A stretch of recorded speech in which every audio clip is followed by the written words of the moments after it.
everyone, I'm Kadambari Sahu. I'm the head of design at ValueLabs. Design Inspire is a web series of passionate, innovative, and young inspiring designers. The web series dive into their passion, inspiration, and what makes them go. It's an effort to understand how they are navigating their career path and how they are investing their creative energies. We believe hearing their bold moves and inspiring stories will ignite interest and inspire the next generation of budding designers across the globe. So let's go forward with our guest today. Mayukhini is a design entrepreneur with a chronic curiosity for all things that give insight into human experiences, including design research. After completing her post-graduation in strategic design management from NID 2011, she worked with NID Asian Paints Color Research Lab and co-authored 3 research papers published in internationally acclaimed scientific journals such as Color Research and Application. In 2012, she co-founded a design research consulting firm and worked with clients such as Kotak Life Insurance and Sesame Street, India. In projects ranging from product to organizational design, in 2015, she co-founded Greenopia, a startup that designs products to make plants easier for busy urban lifestyle. The Smart Herb Garden was one of the earliest crowd-funded IoT products from India. Mayukhini was among the top 10 entrepreneurs from India selected in Women Entrepreneurs Quest 2016, organized by Anita Borg, as part of which she had the opportunity to experience the startup ecosystem in Silicon Valley. So that little bit about Mayukhini. And the first part, Mayukhini, is about our speakers. They generally talk about things that they're passionate about. So yeah, let's go ahead. We're excited to listen to your talk. Over to you. Okay, thank you, Kadambari and ValueLabs. It gives me great pleasure to be here and share my experiences with you. So I'm going to share my screen and get with the first part of this. Okay, so Kadambari, you first asked me, or you suggested rather, that I speak about design research today. I was a bit apprehensive because design research is such a vast and deep topic and needs such a nuanced treatment that I wasn't sure what I could meaningfully cover in 20 minutes. So then I asked myself, well, okay, if this were my last chance to speak about design research, what's the one most important thing that I would like to say about it? And that brought some clarity. So here I am, hoping that this is not my last lecture and hoping also that for the audience, they too survive it. So one of the central endeavors of any design researcher is to get inside the proverbial shoes of the user, how the user feels, or anyone who they are designing for. How are they looking at the world? How are they looking at a certain problem? So on and so forth. In fact, to get inside the user's shoes has become such a cliche that it no longer affects us. We no longer stop and think, yeah, what does it take to get inside someone's shoes? What does it take to really get inside someone else's experience? So the stereotypical image that we have of the design researcher who wants to get inside someone's experiences, this person who goes to this mystical land called the field and then does these esoteric practices of the interview, some method cards and some other jazz like that. And then comes back with a bag full of stories like the medieval traveler Ibn Battuta and shows images of this wonderland to people back home. But could it be that we have gone to the field, we have spoken to people, interviewed them, we have observed things, taken pictures, and yet not have entered anybody's experience? In other words, what I'm trying to say is, could it be that we have been a tourist, but not a traveler? And I don't mean it literally, like I don't really mean that you should grow beards and dope on the field and become like a quintessential traveler. But what I'm saying is that Have you only moved your bodies across space, but your minds are still stuck in the same old ways of thinking? Or have you learned truly something new that has, to some extent, transformed you? So let me give you an example here. We were commissioned to do this project where we had to design the interior spaces of a warship, the part where the living spaces. And being inside a warship can be a very tough experience. First of all, the space inside a warship is at a premium. You know, there's a lot of equipments that they need to have. So the living spaces are really, really tiny. And to add to it, you are at sea for months, sometimes even a year, with just grayness all around you. So one of the themes that kept recurring across our interviews was quite obviously the theme of missing home. You know, people on board missed home. This was exacerbated by the fact that when you are in a warship, you can't quite pick up a phone or Skype call your family anytime that you wanted to. There are restrictions. So our design team started to go in the direction of let's make the space livelier, more interactive for them. But something inside us was still rankling. I was like, yeah, but have I truly understood like what it feels like to miss home inside a warship? So thankfully, we went back to some of the respondents and tried to get some clarification on that point. And that's when, you know, in a warship, the spaces are so cramped, you are always with someone, either your superior or your colleague, and you're always under someone's gaze. Warship, you never really get a chance to be to yourself. And one of the things that some of the respondents clarified were, you know, I just sometimes want to just be with myself. I've had a bad day. I just want to sulk and not be aware of someone looking at me.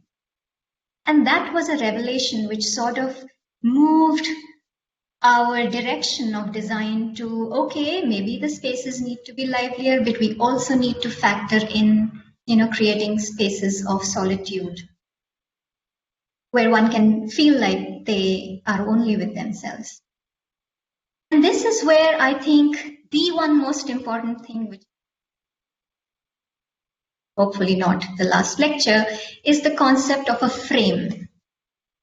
So home in the researcher's frame looked something like this, you know, interaction, warmth, all of that. But in the sailor's frame, this was the most salient thing to, you know, the sailor's frame sort of saw home as a place where they can. And very often this happens during the course of our research, that we have gone to the field, we have interviewed people, but we are still projecting our meanings into their words and coming back thinking that we have an insight, whereas all that is an insight too is your own assumptions rather than someone else's life. And this is the single most important capacity that is required to be developed of a design researcher. So frames often hide behind cliches, at least that has been my experience, that any time in your design process, you find yourself counting on a cliche to inform you, you're probably, you need to put a red flag there. So let me give you another example. This was a project which is 10 years old almost. So technologically, it's a little outdated to speak about, but in terms of process, it still holds relevant today. So this project was where we, you know, this was a time when big tech companies were still wanting to figure out the next billion market, and they wanted to know what the next billion thought, felt like, and how did they make their choices, especially vis-a-vis technology. And the particular client that we were dealing with was interested in informal retail. So, from your wholesalers to kirana shops. I'm particularly interested in the adoption of new technology, especially computers at that point in time. So one of the things that we noticed was that a lot of shops or establishments that had adopted computerization for their processes were run by second generation, more educated entrepreneurs in the business. And they had all the nice things to say about their tech adoption, like computers had made their businesses faster, easier, more efficient, all of that. But when we interviewed some of the people who worked for them, not the owner, we were getting some contradictory perspective. Like I remember some of them saying, computers actually slowed me down. And so here comes the concept of the frame again. The cliche here is that, well, someone who is uneducated will obviously experience a computer as something that slows them down. But again, that little voice of red flag came up inside us, and we wanted to know. I was very intrigued that, yeah, okay, but can we specifically know what about a computer did one experience as slowing down? So then it emerged that, let's say if you are in a dry fruits shop and there is a stock coming of cashew nuts. At the same time, your customers are around. So you're really, really flux. The stock is coming, it's cashew nuts, and you have to go inside a typically Windows operated system. There will be a folder called cashew nuts, inside which there will be a folder called Afghan cashew nuts, inside which there will be a folder called split cashew nuts. So you have to basically, in order to make that one entry, you have to go from box inside box, and then make that entry. Whereas the natural mental model for a lot of these people was to, when they are in the shop floor, they really want to make quick notes of important things. And later in the day, when they are not bothered by customers and haggling and all of that, then is the time that they prefer to really categorize all these rough notes into phone numbers or how much do I owe to someone or what stock came today. So that's the time when they actually categorize it. Whereas computers force you, not computers, but the Windows system as it is, was forcing them to categorize first in situ. So the mental model that emerged for them was write first, categorize later. And this allowed us to then envisage a different kind of an interface where you could in fact make rough notes throughout the day, and then later on your own time at night or whenever, you can then categorize them in whatever categories they belonged to. Now, this was the frame with which we went into the field. And the underlying assumption behind this frame was that if you are uneducated, you may be technologically challenged.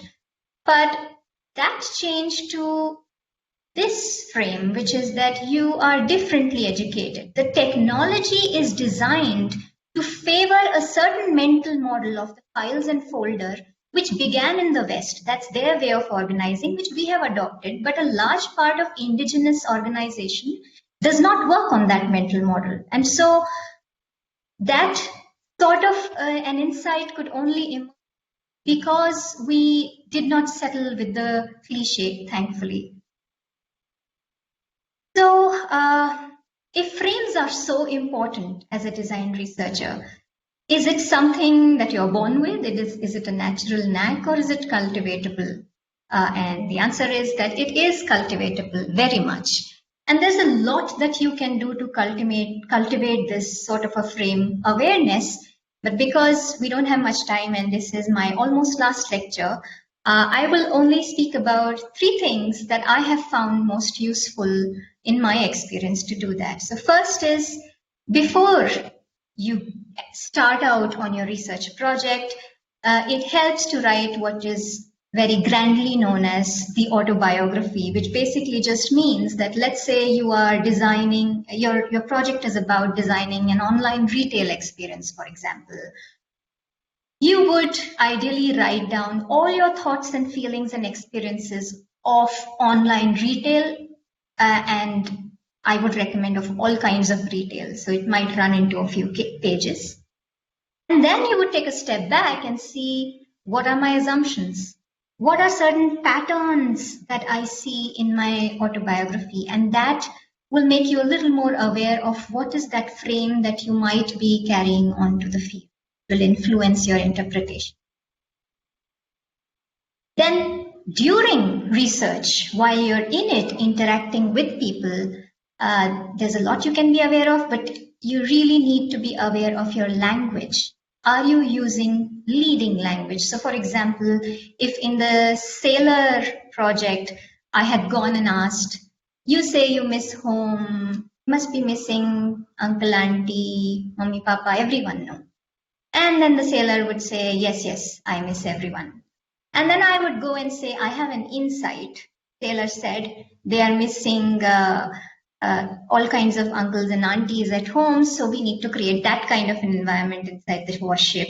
It can be disastrous because you're just imposing your frame onto their words. Whereas a more recommended way of asking the same question would be, you say that you miss home. In what about home do you miss? Can you give me an example? Then their voice out rather than we interpreting it for them. And then after the research, when you have come back to the studio with all of your data, now starts the critical task of interpretation. And this is where I have found the concept of ladder of inference very useful, which you can totally find on the web and search. So I'm not going to spend too much time here, but in a sense, what it means is that suppose you go to the field and 15 respondents said that our workers are uneducated, and so they had trouble with computers. You don't really go and infer that therefore lack of education is why computers were not adopted. All your data is saying is that that's what 15 people thought. It's not really saying that that is the cause. So the ladder of inference sort of is a tool that helps you ask yourself, am I jumping my interpretation, or is data really leading to this sort of an inference? And finally, after doing all of this, we still make mistakes. There are days when even I come back and kick myself saying, what were you thinking, Mayukhini? How could you have asked such a dumb question? But even so, you could always remedy it, which means you can go back to the field and ask the question differently. Or you can just neglect or ignore that part of the data and call it suspicious or weak. So there are things that you can do around it. Don't be too worried. And yeah, that's an often used quote by Marcel Proust. But if I have to rephrase it in the context of design research, what I would say is that the real voyage of discovery consists not in new methods. So a lot of time, young design researchers are very worried about, I don't know this method and that method, and I don't know this toolkit and that toolkit. But I'm saying, don't worry about it. That's the easier part. That is on Google. That can be downloaded too. But what is really hard, what no one else but you have to work on, is in sort of developing this frame awareness, cultivating eyes that can see something new. And believe you me, if you do that, if you spend time in doing that, you can be thrown into any challenging research situation and you will find the right method to deal with it. Yeah, so that's all I have to say about design research in 20 minutes. And yeah. Yeah, Mayukhini, that was really amazing, and I think those are the questions that I think people should ask before what kind of design and design research, what does design research even mean, and how should they go about it? I think your talk would spark those interests, and I hope people who are working in the research area or are trying to go to that particular field sort of understand and maybe read more about it, and this can become the starting point for them to go and dig deeper. So from I here hope on, so. just go on. Yeah, I really hope that this will spark their imagination in that direction. Now, what I will do is I'll go on the second part of the show, which is about asking you a few questions and understanding more about your journey as design researcher, and with that, trying to understand how path can be taken towards that career path, and also design entrepreneurship and many other things that you as individual have done in your life. So let's start with it. Are you ready? I'm excited. Okay. So let's start with something that I ask most of the designers in this show, and that is when and how did you think of becoming a designer, and how did you start? Yeah, well, okay. That's a very interesting question. So I was an engineer to begin with before the design happened to me. And in 2007 is where I had, along with two of my friends, started our first startup. And that, in retrospect, seems like a decision which was more to run away from engineering than to run towards entrepreneurship. So it was bound to fail. um, but there was a time when, after having done my first startup, what was happening was roles were naturally evolving. I was someone in the team who was always thinking about, when a person comes to a platform, what is he thinking or she thinking?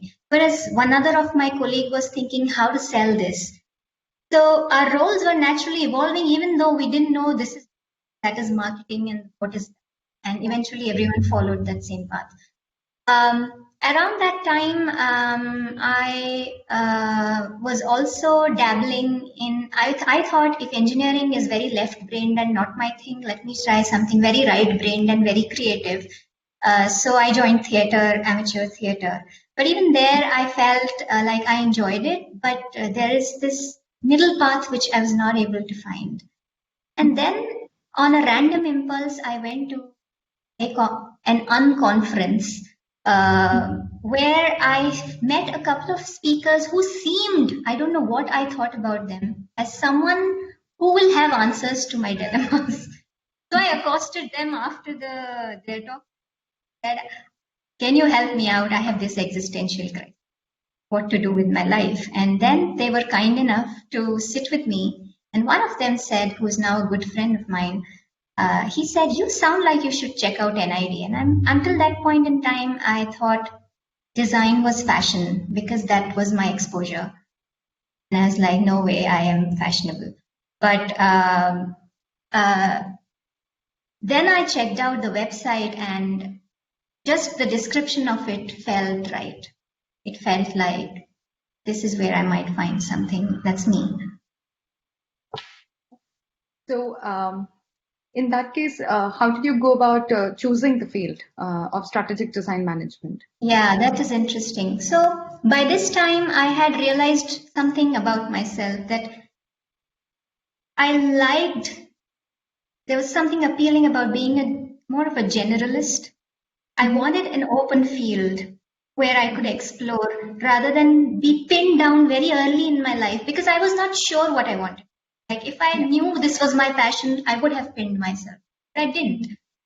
So I wanted a broader description, and design management had that breadth in their description. I had also applied to film and video because of the theater experience and my interest in music.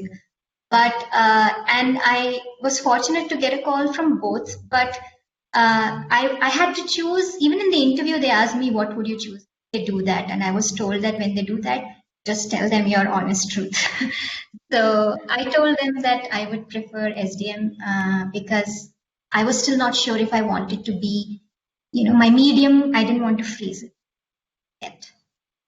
And from there, how did you come to design research field as such? Yeah, it's more like I didn't come to it, it came to me, sort of. Because when I was, that we have this course called ethnography every Yeah. time. Yeah. When that course happened to me, suddenly I found meaning. I found like this, whatever this guy is saying and whatever he's teaching, it just feels like a fish back in water. Like this makes sense to me. I get it. It's so exciting and so interesting. And what I really liked about it was this opportunity to not leave yourself, but this opportunity to really enter inside someone else's experience. And that is something that really till date intrigues me, how you're feeling, how do we feel or what we feel about something.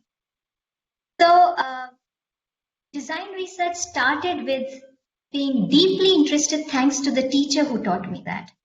And then going and applying it on field, I was very nervous because I thought I'm an introvert. So I'm not someone who can just go put my hand around someone and say, so how do you do your business? I'm not that person. So I was like, I'm going to suck at this. But eventually I realized that no, introversion has its own benefits when you're a design researcher. You don't just impose upon someone, you wait it out. You slowly build a relationship and then they open up to you genuinely. And that happened. And when that happened, it was validation for me that I can do this. And then that journey sort of began. You've done a lot of research in your career. Would you want to define some of them and elaborate those fields? Okay. So because the methodology is such that it is a bit field agnostic. It doesn't matter whether, because fundamentally you're trying to understand human experience. So wherever there are humans, it applies. Okay. So we've done, like the examples that I gave had to do with one was interiors, one was technology, and because the venture that I founded for design research consultant was with Anand himself, our teacher of design research. He had a background in organizational consulting. And so we also did projects where we applied it to how organizational processes are structured and are they really conducive and is it causing conflict? How do you hire the right person? It can be applied to all sorts of organizational contexts also. So that's the breadth that we spanned while we were working together. You also did color research, right? So how different was it? Yes. How It did was you work? very different. It was fundamentally different because, see, ethnography and that kind of exploration is A, qualitative, and B, has a different philosophical assumption. But this color research that I undertook was hardcore quantitative, and it was rooted in experimental psychology as its base. So the person who was heading it was an experimental psychologist from the UK. Her name's Valerie. And that was very different because it is not about going and being with people in their natural context. So if you're going to a bazaar, you want to study the bazaar, you go to the bazaar, you experience the bazaar, you speak with people in their natural settings.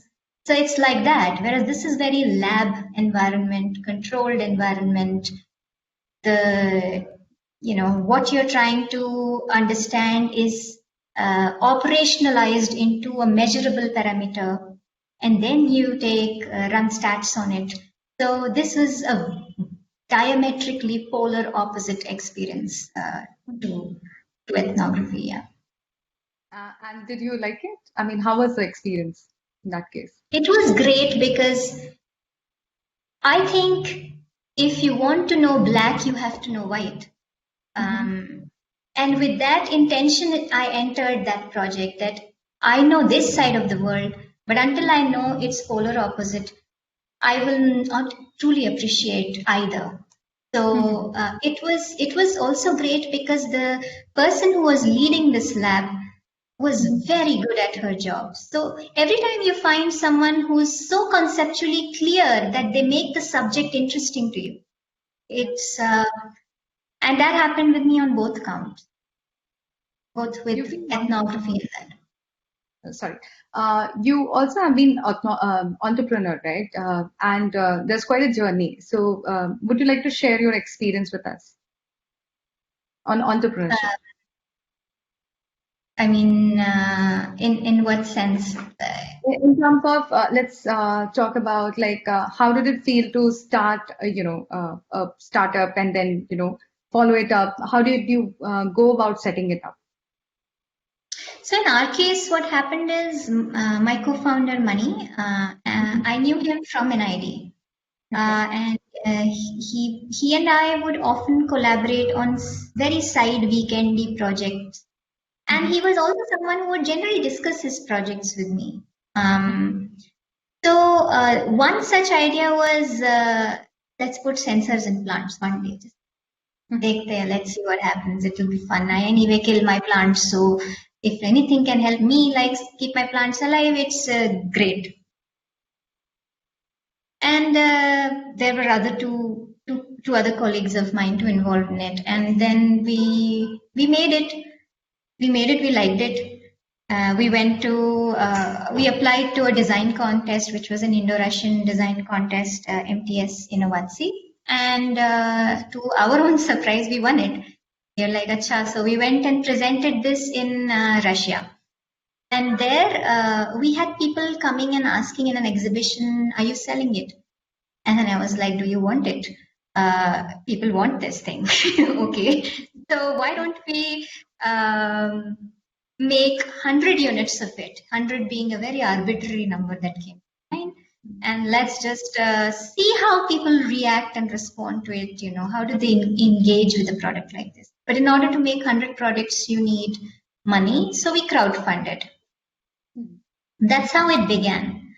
But in the process of actually making this product, we started learning a lot about plants, a lot about difficulties that people have with plants, a lot more about it, and the market there is outside. And we saw that there is space to convert this into a business company that responds to the challenges of urban lifestyle with plants. And that is when we established the business. And we started with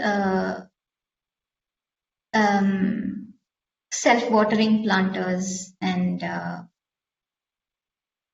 corporate gifting was one channel, which is what we started with. And then we moved on to no maintenance moss walls as another flagship product. So, how did you choose about these different products? Like, did you guys experiment it? How was the process of, I'm sure there would be hundred of ideas in terms of, how to productize. So, how did you choose what to go forward with? Yeah, that's a very interesting question. So, when we started, we very soon realized we had made some 2-3 products, just like self-watering is great, let's make it in ceramic. It was not coming from any market insight. It was just like the designer's dream, like it will look so nice. So we made some such products. But then I remember there was a farmer's market that we went to in Bangalore, and we set out our products. And that was the most instructive moment, because I remember we even did some stupid survey which asked people, what would they like to grow, whether it's flowers or herbs or this and that, in order to inform our product design. But it was a really shoddily done survey, I have to admit it, but it was very quick, like you need to make that decision. And a lot of people responded air cleaning plants as something I would like to grow, or healthy vegetables as something like. But here in this farmers market, the first things to get sold were flowers. Because flowers are not intellectual. They're not like, I want to clean the air or I want to eat healthy. They're just like pretty, right? They're pretty. You just get drawn to them. So the first thing amongst all the products that got sold were pretty things, and then really intellectual things. And that was like a moment of truth for us. That okay, boss, from now on, you go to a farmer's market with your hypothesis, and then you get the feedback what is selling. Then you know what is going to work. So that is the kind of a process that we adopted. Yeah, nice. That's a really nice, story that you talked about how you chose, which went on. Yeah, I think there's something about flowers, right? They instinctively, emotionally move you, uh, rather Yeah, than, because that.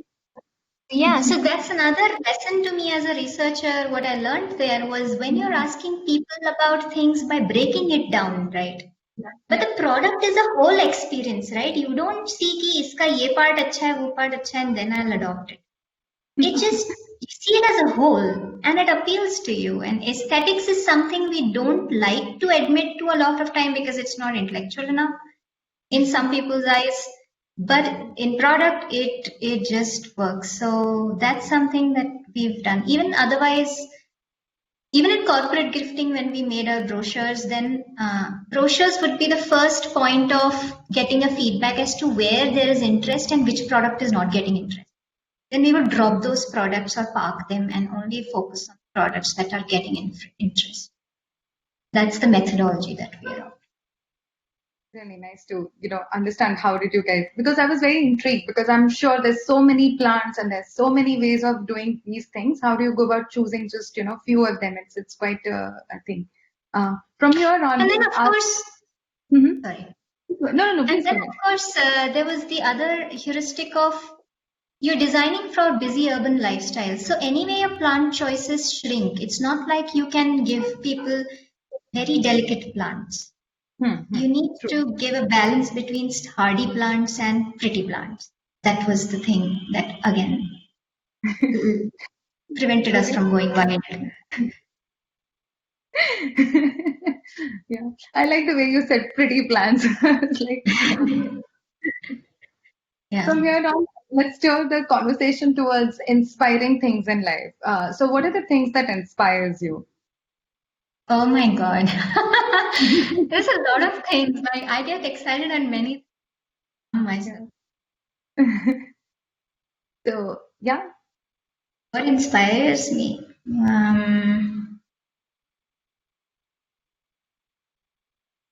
Well, I guess any instance where someone has gone experience and come up with an insight that benefits everyone. Those instances inspire me. Those people inspire me. Yeah, I guess. okay, let me break it down into something. Yeah, yeah, that helps.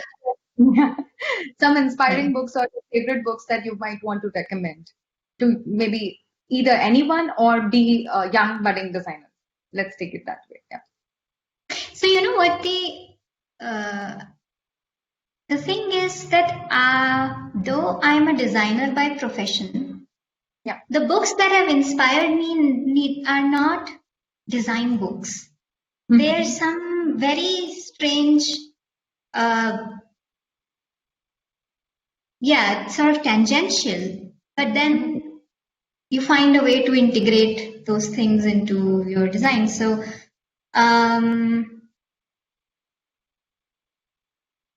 well, the top of the mind there's so many books named. There's just like too much chaos. But the top of my mind, the role models or the inspiration figures that I have seen in my life are, I guess, Elizabeth Kubler-Ross, who is written her autobiography. I think it's called The Wheel of Life, which she is the woman who is responsible for the hospice movement. So again, I talk about insight into human experience. Her insight into human experience being a doctor was at that time that people, dying people are sort of in a hospital situation clinicalized, and that's not how you want to die. Dying people have regrets that they want to close. Dying people are like these people that you don't want to see in the hospital, but even staff and nurses and doctors, but they need a different kind of care. So she started the hospice movement where, you could have family coming in, you could stay there, and, they die among loved ones with care rather than too many medical protocols. So medical care is also there. So again, she was an inspiring woman to me because she did that at the time at which she did that. She faced a lot of backlash. Her house was also burned for. Yet she went ahead and because then she started to be a spokesperson for dying AIDS people. So people didn't like that, and then they burned their house and all that. So just her sheer belief and the grit and human, just being very human about it all, the human insight behind it all was something that really appealed. So that's top of my mind. But there are others who have led an independent sort of life, like Alan Watts, who's a philosopher, whose autobiography appeals to me, like University of his own life. Again, all these people, what you'll find common between them is trying to understand suffering or some human experience, and then coming up with an insight that, when shared with everyone, makes the world a little more tolerant. I guess, yeah. Are there any other books that you like? You can actually share it with us. We're not looking, so many of the designers, and they also had the same sort of belief that these are not just design books that inspire them. Also, if you have any recommendation in terms of films, let's say, so that have inspired you. Yeah, so I now recall this film, which is, I think, a British psychologist, based on the life of a British psychologist. His name was R.D. Liang. Was it? I forget the name of it, but again, it's the same kind of a theme where, people who were institutionalized as crazy, how he went and about it,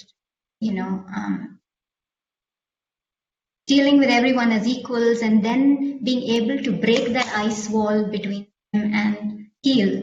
So again, that is a part of the same theme, I think, that I keep coming up with. So R.D. Liang, that movie is something that inspired me a lot. A Dangerous Method was an interesting movie because, again, it's about someone who I find deeply inspiring, which is Carl Jung. It is between Freud and his life, and again, that's the whole dimension of psychology, especially psychoanalysis and therapy. Gestalt therapy is something I find very intriguing. So Carl Jung's books, books on Gestalt, this sort of forms a framework which I get inspired by. At least that's the most dominant thing in my mind right now. And then there is, yeah, go on. No, that's it. I was just go ahead. Please do. Yeah, I think then we go into a dimension which is, if someone is interested in design research per se, then there are good books by Sage Publication in research methodology, and I particularly found this book called Interpretative Phenomenological Analysis. Very heavy word, but very, very, very lucidly written book by, again, I think a psychologist. So from that angle, but it helps anyone who wants to design a research which wants to enter inside someone's experience. Awesome. That is great. Do you have any advice for a person who's young, who wants to enter the field of design research? Yeah, I think I gave that one. That frame is something the most important. Don't be worried about there's so many methods and all of that. Mm-hmm. The first bit really is to be reflexive and work on yourself. Mm-hmm. Work on understanding, do I even know myself well enough to know what my assumptions may be and all of that. So that's the most interesting part of design research. Actually, I may have made it sound like some threatening thing, but it's actually the most interesting thing about design research, that every research project, when you discover something deep about someone else, you're also simultaneously discovering things about you. So yeah, it really helps in order to be a good design researcher. Somewhere you have to have real interest in knowing the authentic truth of someone else's. If that is your something that drives you, then it is a good choice for you to carry on. And any advice for a young entrepreneur? Uh-huh. Advice for young entrepreneur. Couple of them. I remember watching an interview of Debbie Millman's where she's asked what her advice to young people is. And she says, these days, when I'm paraphrasing her, but I thought she meant was, when I meet young people and they ask me, I am writing a blog, I have got only these many views. And she asks them, how long have you been doing it? And the answer is something like 6 months. She's often surprised that, things take time. But we live in an age where everyone's publishing something on Facebook. There's so much FOMO that you want to just get quickly successful and quickly established and all of that. But all things of great value take time. You take time to build that character. And so I liked what she said, what her advice was, that, which is coming from her life, that build a skill long enough or a temperament long, give it time. Don't be too bothered by all the publishing that is happening around you on various platforms, that I won this, I got this, we did this, and you're feeling like, am I the only one who's not getting anywhere with my startup? Don't get too worried about it, is the first thing that I would say. It takes time. It takes a lot of between idea to prototype, and then a prototype that really fits the product, the market. It takes time. It takes a lot of pivoting and doing many things. So just that's one thing that I would say. The other thing is, don't get stuck into vanity metric, which is there are so many contests out there these days. You have a startup idea, you pitch and you win things, and that's all great because you're refining your pitch. You're getting feelers from the world about how good or bad your idea is. So in that sense, it's great. But don't be fooled that that is your validation, because then you're getting caught up in vanity metrics. Your real validation will only come the day someone buys it, or whatever your model is, like when it reaches the end customer or whoever. So I think do that, but know why you're doing all the jazz. The jazz is just to get feelers if my idea is resonating with others, but don't get stuck into vanity metrics. That is the other thing that I would really like to say. And then all feedback is not necessarily good feedback. So take feedback, But hota kya hai na, if someone successful says something to you, you're letting the success speak. You get influenced by, if he is saying no, it must be right. So that is not true.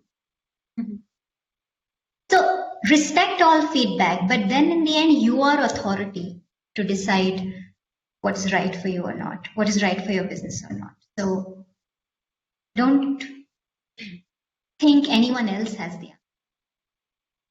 Yes, I said 2 things, but I said 3 things. No, this was really, eye-opening, educational, and very inspiring, Mayukhini. Thank you so much for, sharing your thoughts. We really enjoyed each one of them.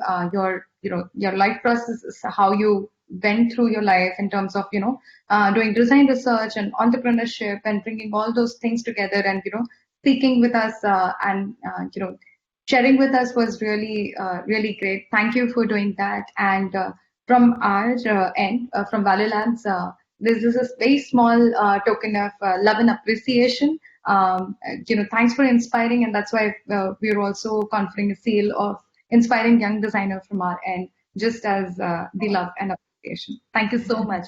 Thank you so much. That is so sweet of you guys. Thanks so much. I really enjoyed it too.